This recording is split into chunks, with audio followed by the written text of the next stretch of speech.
Boa noite, amigos.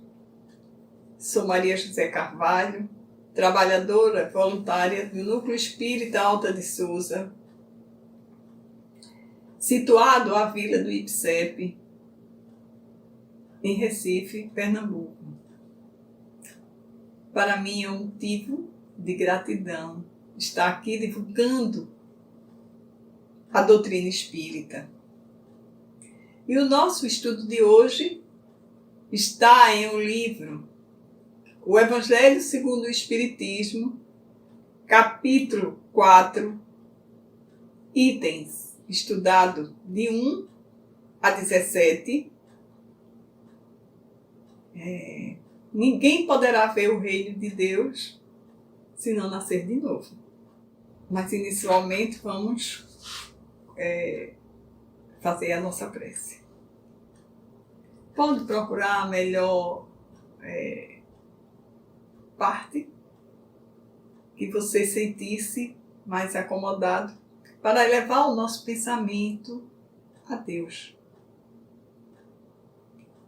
Deus, nosso Pai de misericórdia, aqui estamos mais uma vez a te pedir a tua proteção.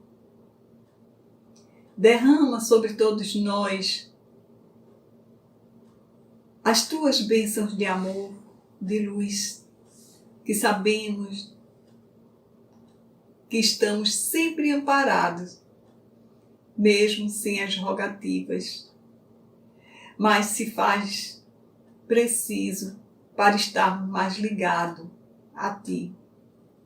Nos abençoa neste momento de tanta dificuldade para todos nós, nos dando a esperança de dias melhores. Que os Teus mensageiros de amor estejam aqui também a nos auxiliar nessa tarefa, para que possamos passar a verdade e a certeza de que alguns corações ficarão mais aliviados,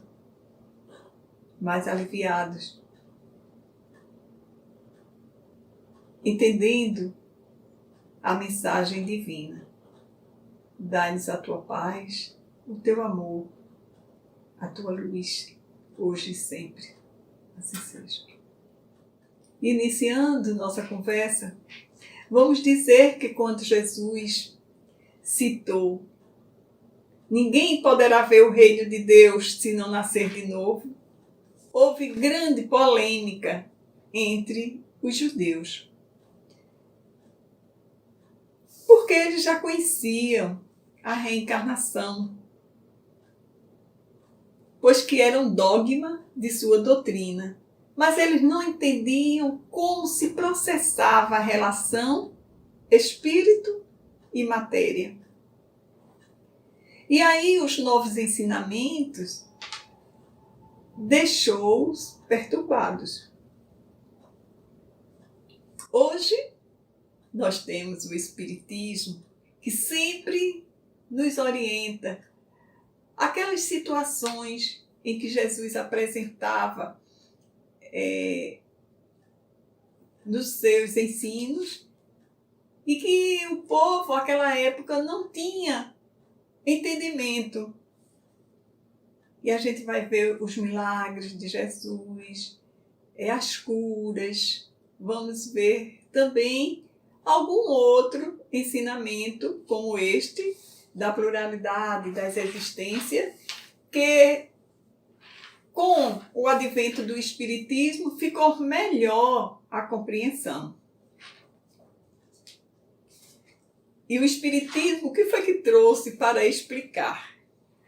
Ela apresentou a reencarnação como sendo a misericórdia divina, através dos objetivos da reencarnação, que é a nova oportunidade que Deus nos dá para melhorarmos e atingirmos a nossa redenção. sendo um dos princípios da doutrina espírita, ele torna-se o mais belo desses princípios, se não o único. Pois que Deus divide conosco o encargo da nossa felicidade. Todos os outros princípios é de competência divina, mas esse da reencarnação compete também a nós. Nós que vamos lapidar o nosso espírito na melhor forma, mais linda, mais perfeita que quisermos. Quanto tempo vai durar isso? Não sabemos. Mas, com certeza, um dia vamos nos apresentar, como diz naquela parábola das bodas, com a melhor vestimenta do picial, que é a transparência do nosso espírito na beleza em que nós seremos um dia. Emmanuel nos diz que a reencarnação é a manifestação do espírito num quadro de valores potenciais de trabalho. E ele diz assim: igualmente acontece na esfera física, quando nós somos nomeados para um trabalho. Chegamos na repartição, encontramos lá um chefe imediato, aquele que vai ser responsável pela nossa chegada, nossa saída, vai fazer as orientações, vai observar o nosso trabalho. Encontramos também os colegas e encontramos também o chefe superior, que se encontra em outra sala, normalmente numa superioridade que não nos envolve. E também encontramos ali as atribuições a cumprir. Bem, este é quando somos nomeados para um trabalho e ficamos muito felizes, porque feliz é quem tem um trabalho hoje em dia. A reencarnação, Emmanuel diz que é semelhante. O espírito é mandado para a esfera física, consequentemente colocado na família e nos companheiros que vão nos auxiliar. Temos o chefe imediato, que são os nossos pais. E temos também o plano superior que nos auxilia, que foi quem escolheu esse cargo. O aproveitamento do encargo, agora recebemos o cargo, agora é um encargo. O aproveitamento dele depende do interessado. Se ele vai desenvolver as potencialidades que lhe foram entregues, ou se ele vai guardar. Né? Este daí é um dos princípios que a gente deve se alegrar. Por isso eu disse ele ser o mais belo. O nosso tema central é ressurreição e reencarnação. É a mesma coisa? Não. Vamos diferenciar esses dois termos. A semântica é uma parte da gramática da língua portuguesa que estuda o significado das coisas e a interpretação de texto e de palavras. E ela nos orienta nesse significado de termos. Vale salientar que os judeus, eles tinham como dogma a reencarnação. Mas eles usavam erradamente o termo. Eles acreditavam que a pessoa morria e depois retornava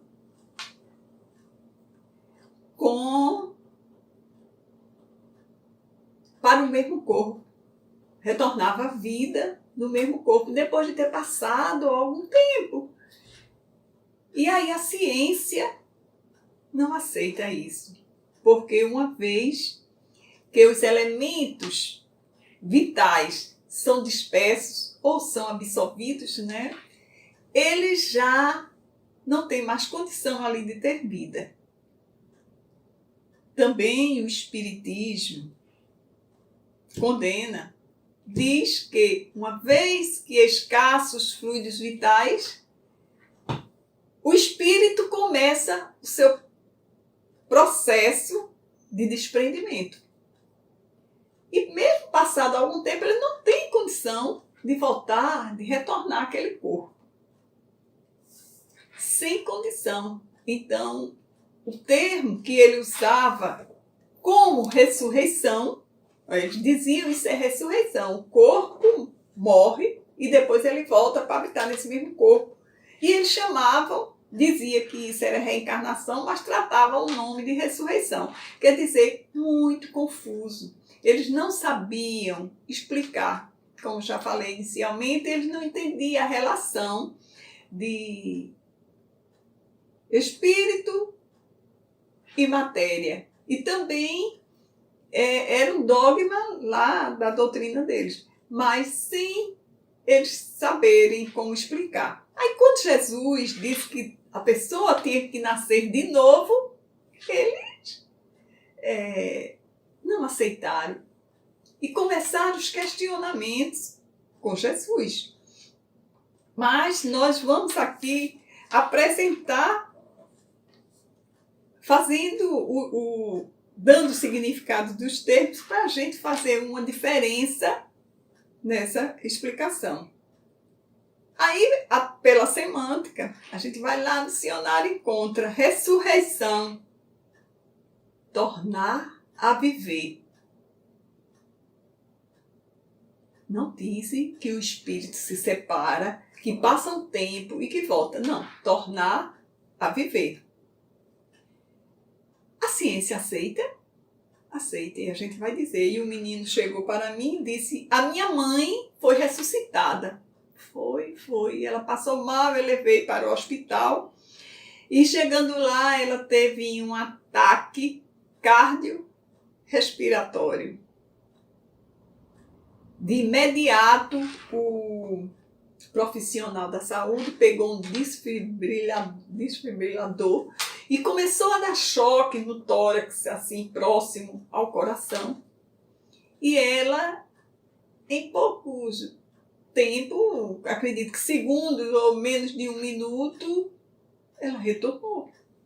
Voltou à normalidade, foi colocada em aparelho para respirar melhor e tal.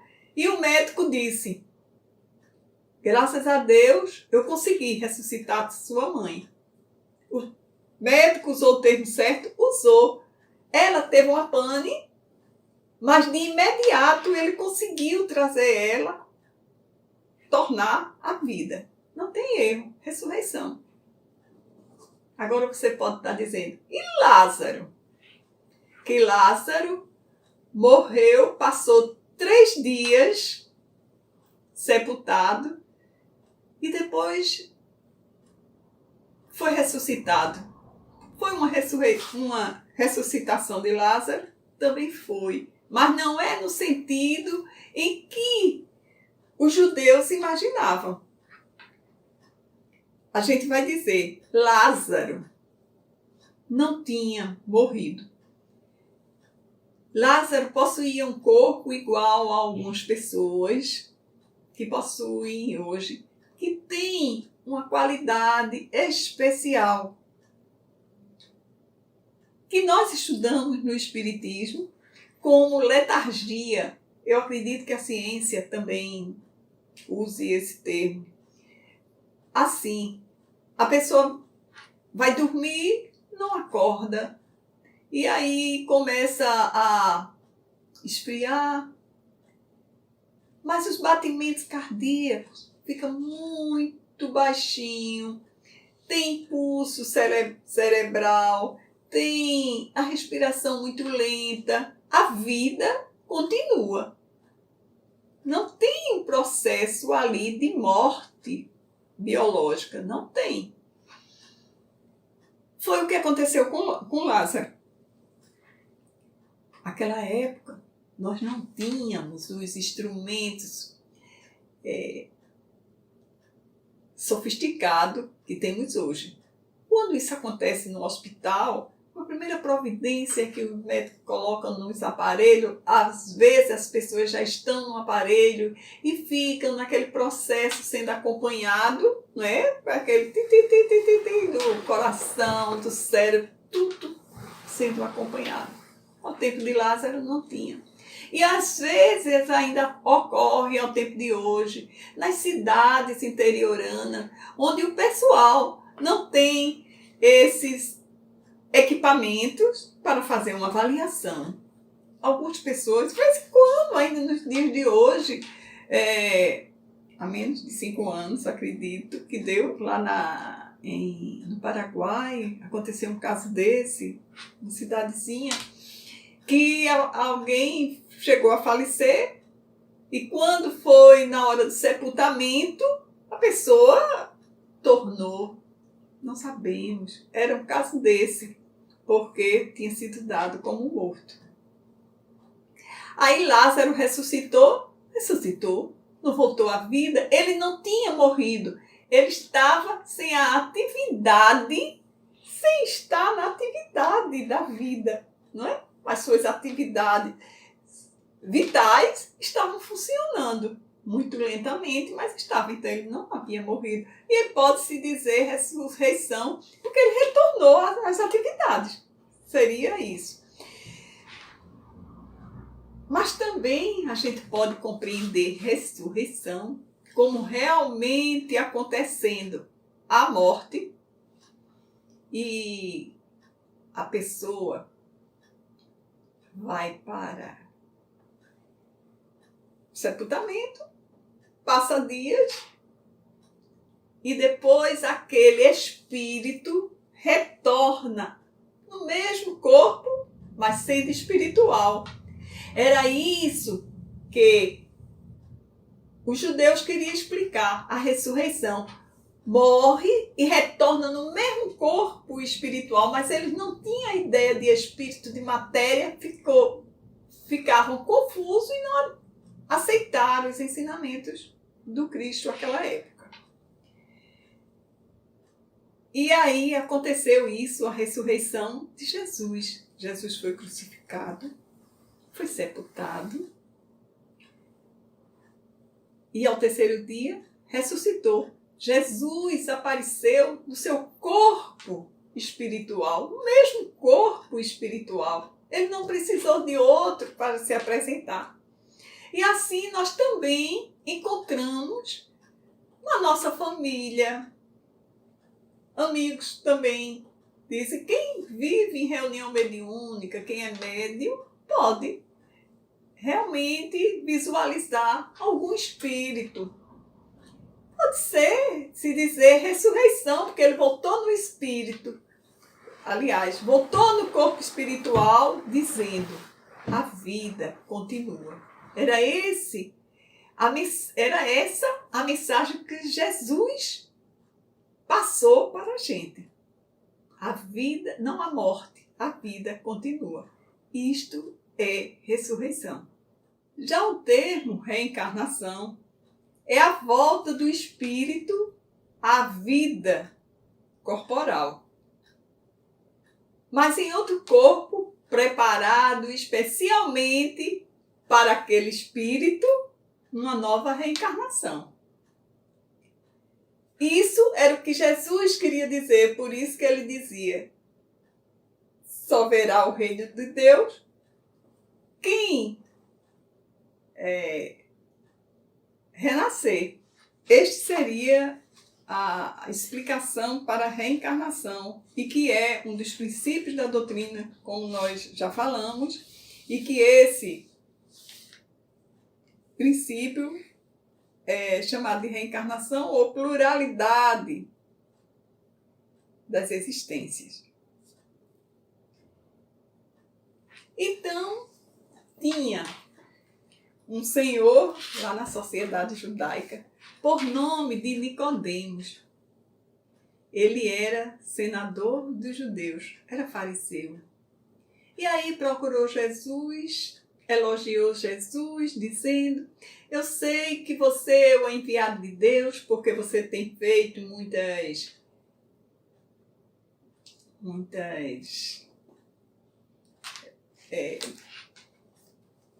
curas. O que você diz e faz, outra pessoa não faria se não tivesse assistência divina. Mas essa informação que você disse, que só entrará no reino dos céus se nascer de novo, eu pergunto, um homem velho, como é que ele vai retornar ao ventre de sua mãe? Realmente é uma pergunta inocente, porque seria somente ele, que ele se considerou homem velho, ia retornar ao ventre da mãe dele. E a mãe dele também poderia passar por uma reencarnação, então já não teria mais condição de ser a mãe dele. Ele teria que procurar outra mãe, então ficaria confuso essa interpretação. Aí Jesus questiona ele: mas você é o doutor da lei, quer dizer, sabe muitas coisas. Não sabe essa coisa tão simples? E Jesus ratificou: em verdade vos digo, se um homem não nasce da água e do Espírito, não pode entrar no reino de Deus. Disse isso. E disse mais: o que é nascido da carne é carne. E o que é nascido do Espírito é Espírito. Não te admires de que eu te diga ser preciso nascer de novo. O Espírito sopra onde quer e ouve a voz, mas não sabe de onde vem ele, nem para onde vai. E o mesmo se dá com todo homem que é nascido do Espírito, ou seja, o Espírito sopra onde quer, você ouve a voz, mas você não sabe para onde ele vem, nem para onde vai. Ele disse: igualmente acontece com todo homem que é nascido do Espírito. Ora, Jesus estava mostrando a este cidadão de que era preciso renascer, porque ele só entra no reino do céu se nascer de novo. Que ele deveria fazer a sua transformação moral, a chegar a um nível de perfeição. Mas ele não compreendia. Foi preciso Jesus separar o que era matéria e o que era espírito. Por isso que Jesus disse: o que nasce da água, se não nascer da água e do Espírito, não pode entrar no reino de Deus. Quando Jesus diz essa sentença, ele está separando o princípio espiritual do princípio material. A água é dado na simbologia de matéria. Então, o que representaria o princípio espiritual, que era a água? A matéria seria o corpo, não é? O princípio espiritual, água. A analogia é o corpo. Então, do corpo nasce o corpo. Quer dizer, os nossos pais nos geraram, não é?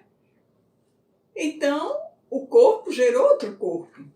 Entendido? Essa parte biológica, tudo material. Para o espírito, essa separação que Jesus fez, mostrou, ele representou o espírito aí como sendo o vento. O vento sopra onde quer.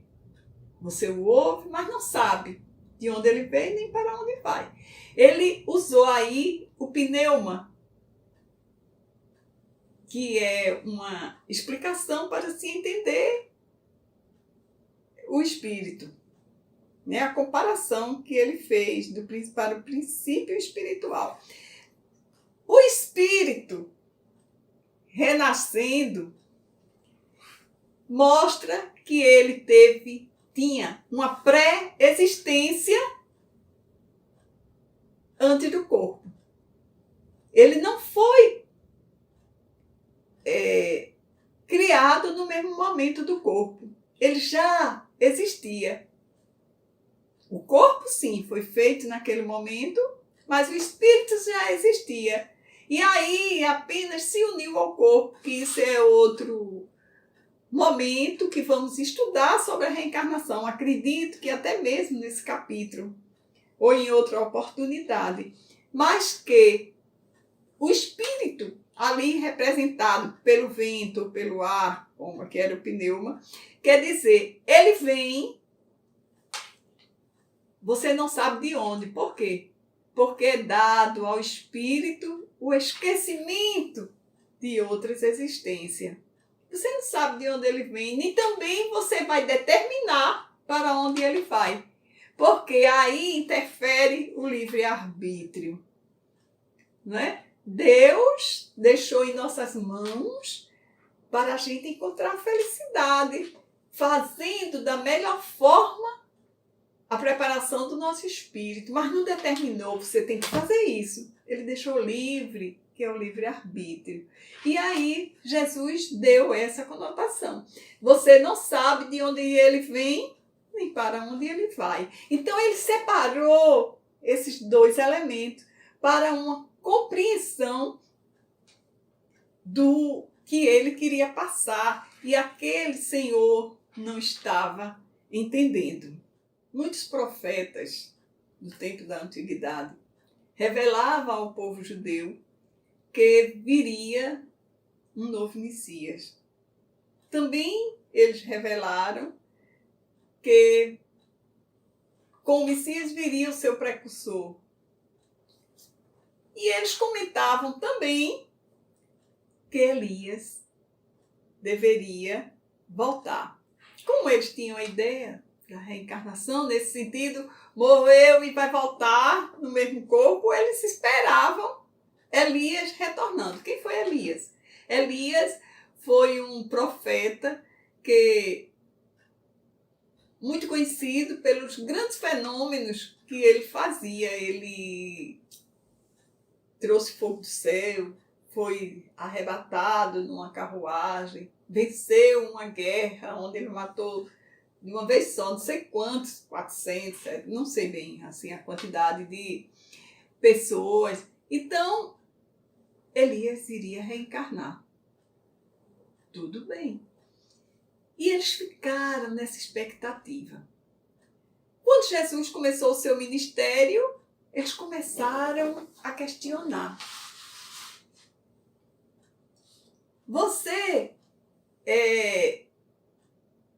Porque eles ainda não conheciam que Jesus era o Messias. Eles perguntaram, você é Elias? Jesus disse não. Elias já veio e vocês não o reconheceram. Então você, vendo que Jesus já tinha começado seu ministério, e antes de Jesus, João Batista, que foi o precursor. O que era o precursor? O precursor existia para preparar o caminho do rei quando ele ia fazer uma visita numa terra desconhecida. Então, à frente ia esse precursor para preparar o terreno, para que não houvesse acidente, aí onde tinha alguma depressão, ele mandava preencher, onde tinha alguma farpa, alguma coisa errada, galhos de mato, ele mandava cortar, deixava tudo bonitinho. E aí, quando o rei chegava, nada acontecia. Mas João, como precursor de Jesus, ele veio para reajustar, não terreno, mas orientar o povo quanto o fim do mundo. E ele já tinha, ele era contemporâneo de Jesus, ficou no deserto, tinha bom contato com a natureza, se alimentava de gafanhotos e mel, vestia roupas de pele de animal, que ele mesmo era quem fazia, e vivia uma vida bem natural, mas um dia ele teve, através de sua mediunidade, a palavra de Deus. E ele saiu pregando na região do Rio Jordão, pedindo ao povo para que eles se arrependessem dos pecados. E quem se arrependia, ele batizava, porque começava ali uma nova vida para a pessoa, podia até mudar de nome, etc. E Jesus, reencontrando, pois que eles passaram a parte da infância e adolescência juntos, não é? Conversando, eu acredito, até das coisas divinas, só que as mães deles não sabiam. E ele viu João e foi se batizar. Eu quero me batizar. Jesus não tinha nada para ser julgado, né? Assim, de pedir perdão. E João batizou. Quando mergulhou, ele teve uma visão também mediúnica, uma abertura nas nuvens, onde saía uma pomba e pousa em Jesus. E ele ouve a voz de Deus dizendo: este é o meu filho amado. E a partir dali, João entendeu que Jesus era o Messias e começou a divulgar que este era o Filho, o Cordeiro de Deus que tirava os pecados do mundo. Então, quando chegou o momento de Jesus fazer o seu ministério, João Batista já estava preso e depois foi morto, né? Degolado. E os judeus vieram perguntar: então você é a reencarnação de João Batista? Ele disse: eu não posso ser. Eu estive com João Batista. Eu não posso ser a reencarnação de João Batista. Quer dizer, os judeus, eles não tinham a compreensão de reencarnação como eles pensavam que teriam, né? Tinha como dogma da ressurreição, mas de reencarnação não. E aí Jesus diz que não. Mas aí ele pergunta: e você é Elias? Ele disse: também não. Elias já veio, vocês não reconheceram. E Jesus dá uma prova de que João Batista era, em outra situação, outro evangelista quem fala, de que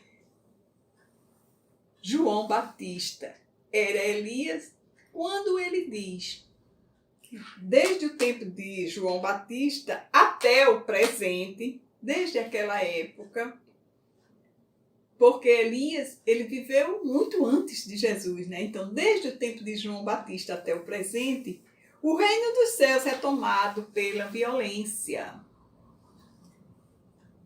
E são violentos que o arrebatam. Quer dizer, lembram-se que eu disse que Elias foi arrebatado?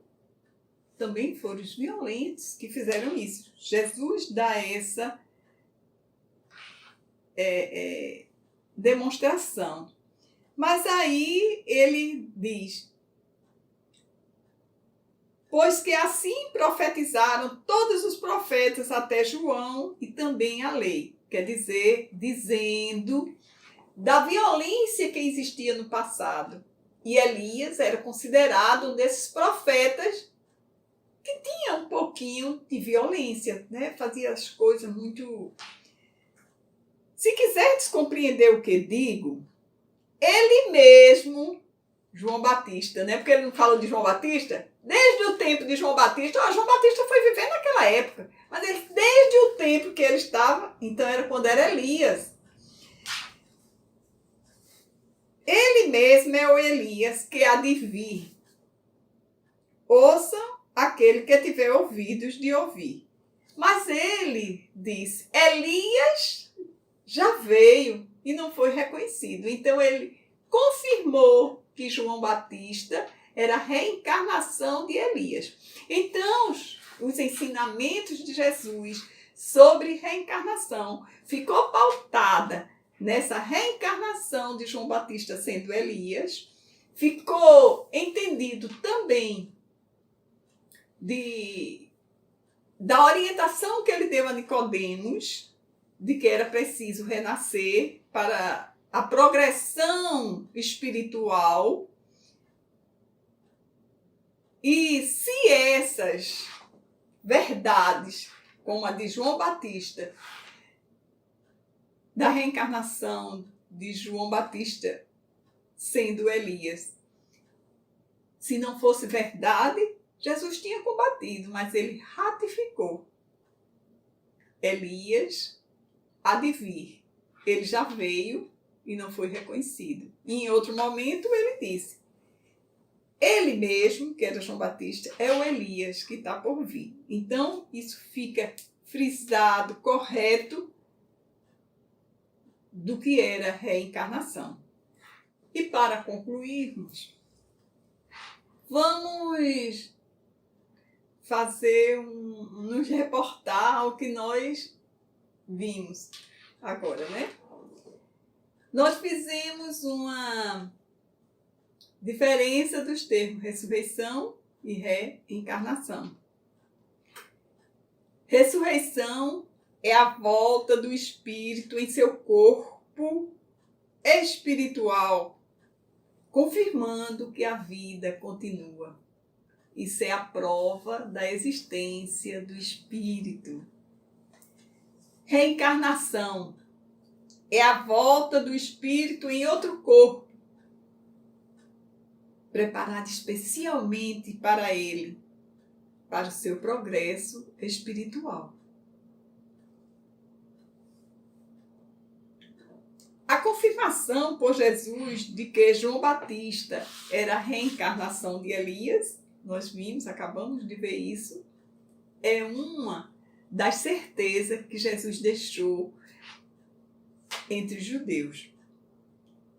E a explicação que Jesus dá a Nicodemos, separando o que era matéria e o que era espírito, para ele entender como o processo se daria de um novo renascimento. Então foi isso o nosso estudo de hoje. Mas eu quero agora também fechar com a mensagem de Emmanuel. Emmanuel nos disse, não foi no início, de que a manifestação do Espírito é o trabalho que ele vai desenvolver de seus potenciais.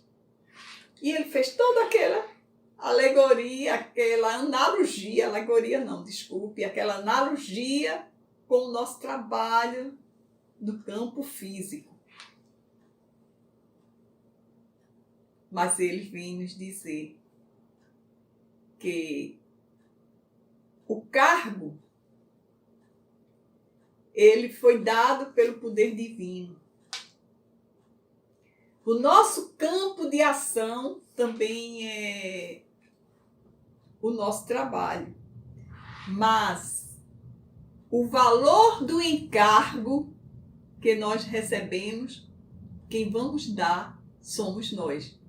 O que ele quis dizer, o que nós fizermos é de nossa competência. Então, diante dos ensinamentos de Jesus, que Jesus sempre nos orienta a entrar no reino dos céus, o que é que ele orienta? A primeira coisa, amar o próximo como a ti mesmo, que é todo o embasamento de sua doutrina. Junto a ela está o perdão, se você ama, leva o amor na maior potência, perdoando. Se você ama e perdoa, você também serve.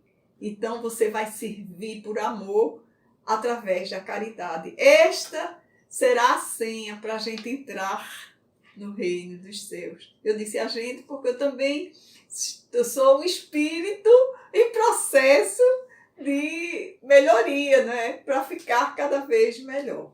Que Deus nos abençoe, nos dê muita esperança, muitas oportunidades ainda nessa resistência para renascermos a cada momento que precisar em nossas vidas, recomeçando sempre que tivermos dificuldade, errando e nos refazendo. Lembrando sempre daquele ensinamento de Chico Xavier. A gente não pode voltar para fazer um novo começo, mas em sabendo onde erramos, vamos preparar o nosso espírito, começando dali para diante, e a gente faz um novo fim. Que Deus nos abençoe, dando-nos muita paz.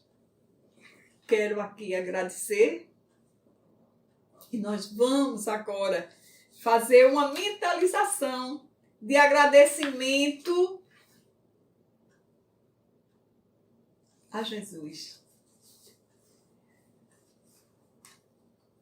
Hoje, outra vez, nós fizemos Jesus nos abraçando. Hoje eu gostaria que vocês trouxessem a sua tela mental Jesus, mas para a gente fazer, todos nós,